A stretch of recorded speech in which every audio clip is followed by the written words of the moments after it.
Hello friends, आप Mukesh Goyal. I hope कि आप सारे बहुत अच्छे हैं। और फ्रेंड्स, आज हम बात करेंगे पेपर 1 के कुछ एमसीक्यूज़ के बारे में बात करेंगे। और इससे पहले आपको एक इन्फॉर्मेशन दे देता हूं फ्रेंड्स कि यूजीसी नेट का जो पेपर 1 है, जो कंपलसरी पेपर है, उसके रजिस्ट्रेशन ओपन है नेक्स्ट एग्जाम के लिए। और जिसका पेपर 2 इन्वायरमेंटल साइंस है, कोड नंबर 89, उसके भी रजिस्ट्रेशन ओपन है नेक्स्ट एग्जाम के लिए। अगर आप विलिंग हैं तो रजिस्ट्रेशन करवा सकते हैं। ठीक है ना फ्रेंड्स। तो कुछ क्वेश्चंस की बात करते हैं। ये आईसीटी से लिया हुआ क्वेश्चन है, जो आपकी एक यूनिट है आईसीटी की, वहाँ से लिया हुआ क्वेश्चन है। ये क्वेश्चन है, which of the following is not considered as a form of secondary storage. इसमें से कौन सा एक सेकेंडरी स्टोरेज नहीं है, ये पूछा गया है फ्रेंड्स।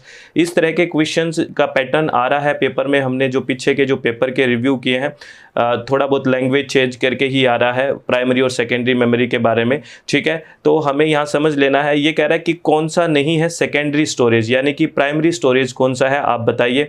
तो सेकेंडरी और प्राइमरी स्टोरेज के बारे में हमने बहुत अच्छे से पढ़ा है आईसीटी में, तो आप सीधा बता दोगे कि इसके अंदर कौन सा सेकेंडरी स्टोरेज नहीं है। रैम है वो सेकेंडरी स्टोरेज नहीं है, वो क्या है, एक प्राइमरी स्टोरेज है। ठीक है, इसको हम सेकेंडरी स्टोरेज में कंसीडर नहीं करते हैं। फ्लॉपी डिस्क, ऑप्टिकल डिस्क और फ्लैश ड्राइव जो आती है वो सेकेंडरी में आती है। तो ये क्वेश्चन इतना सिंपल ना आके हो सकता है कि मैच करने के लिए दे दे, इस तरह से दे दे, ठीक है, हायरार्की में दे दे, तो लेकिन यहाँ पे आपको कंसेप्ट क्लियर हो जाना चाहिए। ठीक है, रैम और रोम से भी क्वेश्चन आता है। ठीक है, और ये पूछ लेते हैं कि इसमें से कौन सी वोलेटाइल मेमोरी है और कौन सी इसमें नॉन वोलेटाइल मेमोरी है। तो हमने कई बार बात करी है कि जो रोम होती है वो नॉन वोलेटाइल मेमोरी होती है, नॉन वोलेटाइल होती है। ठीक है, जो रोम में बस गया वो नॉन वोलेटाइल है, ये मैंने बहुत बार बात करी है। और रैम है वो वोलेटाइल होती है। ठीक है, तो इस तरह से क्वेश्चन आते हैं, तो हमें इनको करना है। ठीक है ना फ्रेंड्स, चित्त को रिलैक्स रख के शांति से पेपर को देना है, कोई भी जल्दबाजी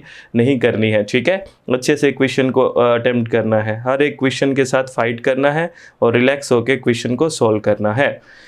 नेक्स्ट क्वेश्चन, ये भी आईसीटी से ही लिया हुआ क्वेश्चन है फ्रेंड्स। और ये क्वेश्चन कह रहा है, which of the following device enable a computer to transmit data over telephone lines. जो टेलीफोन लाइन्स पे जो डाटा होता है उसको कंप्यूटर रीड कर सके, इस लायक कौन सी डिवाइस बनाती है, ये पूछा हुआ है।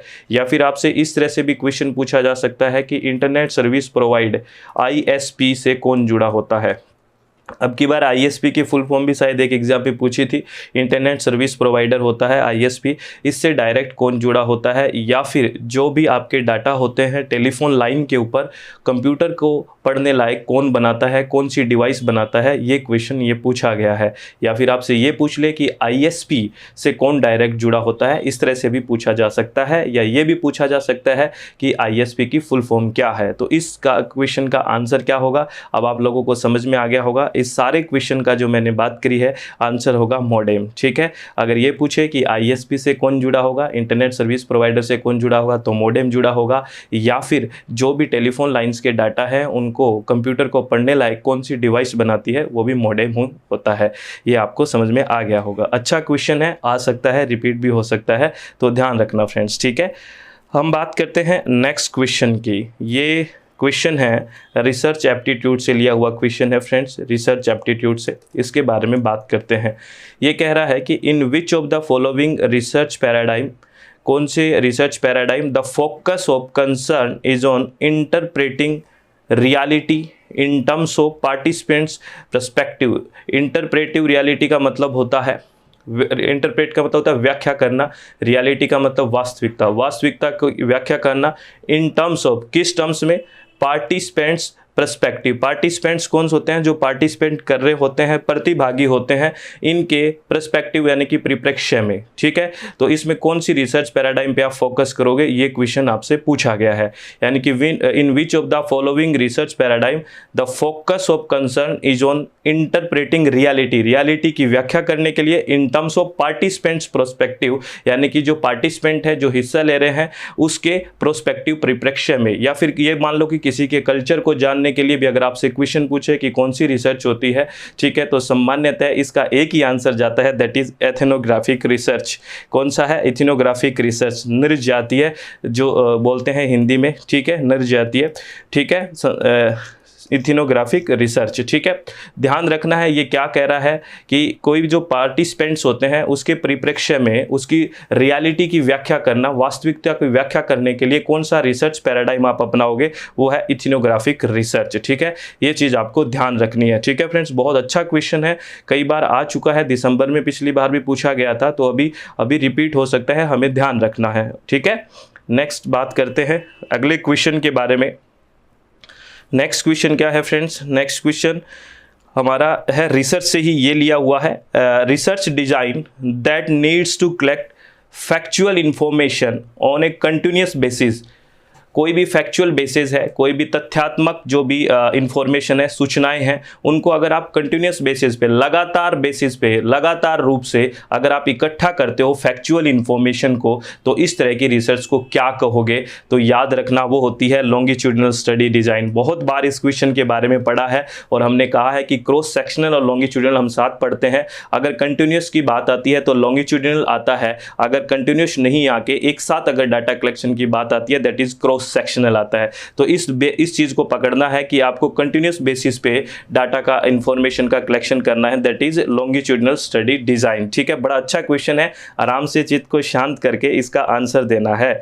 ठीक है, कोई भी किसी भी तरह का डाउट आपके दिमाग में नहीं होना चाहिए और एग्जाम अच्छे से देना है। सबको बहुत बहुत ऑल द वेरी बेस्ट, ये ध्यान रखना है। ठीक है, आगे है the following teaching aids can be used by a teacher in the classroom as a live interactive device. Live interactive device यानी कि यहाँ से एक और भी क्वेश्चन अभी पूछा जाता है, सिंक्रोनस और एसिंक्रोनस क्या होता है। सिंक्रोनस एक तरह से लाइव में ही आता है, सेम टाइमिंग में, और एसिंक्रोनस आता है जहाँ पे लाइव नहीं हो। या इस तरह से भी क्वेश्चन पूछ सकता है, यहाँ लाइव इंटरेक्शन की जगह ये भी दे सकता है कि सिंक्रोनस क्या है, ठीक है, सिंक्रोनस वाली चीज भी दे सकता है। या फिर एसिंक्रोनस पूछना हो तो इसका मतलब लाइव नहीं होना, और सिंक्रोनस का मतलब सेम टाइमिंग यानी कि लाइव होना। ठीक है, तो यहाँ पे ये पूछा है कि कौन कौन सी इसमें जो एड्स है जो टीचर यूज करता है लाइव इंटरेक्टिव डिवाइस के लिए यूज कर सकता है। ठीक है, ये क्वेश्चन आपसे पूछा गया है, यानी कि सिंक्रोनस के तौर पे क्या क्या यूज किया जा सकता है। तो यानी कि सेम टाइमिंग, जिस तरह टीचर बोल रहा हो उसी टाइम जो स्टूडेंट है वो सुन रहा हो, यानी कि इंटरेक्शन सेम टाइमिंग में हो, दैट इज लाइव इंटरेक्शन। ठीक है, तो इसमें क्या क्या आ सकता है, एक तो स्काइप होता है, वो लाइव इंटरेक्शन आता है, ध्यान रखना है। ईमेल लाइव इंटरेक्शन में नहीं आता। ऑनलाइन चैट, ये तो सीधा ही कह रहा है ऑनलाइन चैट हो रही है, तो ये भी लाइव आ रहा है।